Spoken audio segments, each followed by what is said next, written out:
We had 2 presentations of clinical trials, phase 2 clinical trials in high-risk smoldering multiple myeloma in ASH this year.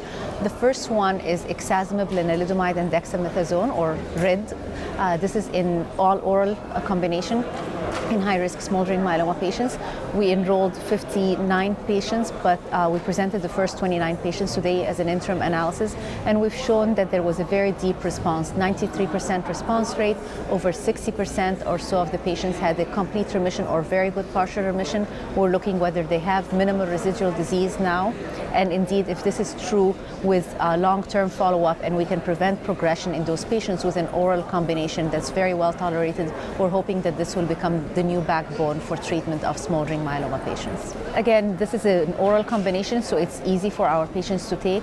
Most of the grade 3s and 4s were some neutropenia, thrombocytopenia, and there were no neuropathy, which is very important. That was grade 3 or 4 in the ixazomib combination.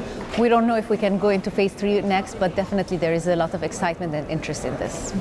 We have a long-term follow-up to be done, so we don't know yet until we finish complete accrual and until we follow those patients. But the hope is indeed this could be one of the new options that we have for our patients and give them potential to prevent progression in smoldering multiple myeloma. The other study is elotuzumab, lenalidomide, and dexamethasone, so based on the backbone of Lendex that was presented by Irene Ghobrial from the Spanish group, we added elotuzumab, which is an Islam F7 antibody, trying to again harness the immune system to prevent progression in patients with smoldering myeloma. We know that high-risk smoldering, they have a chance of progression, 50% chance of progression within 2 years to overt disease. And the question was really, can we prevent progression? Can we delay it for those patients, especially by using something that can enhance the immune system? And we showed this time 50 patients accrual with a 3-year follow-up, and we have indeed a very long-term event-free survival in those patients, as well as progression-free survival. At 3 years, it was 95%, and we know that the historical control of RevDex that the Spanish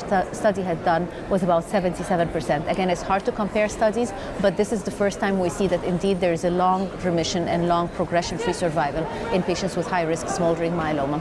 And this will just build up all of the other options of trials and other options of treatment for our patients with smoldering disease.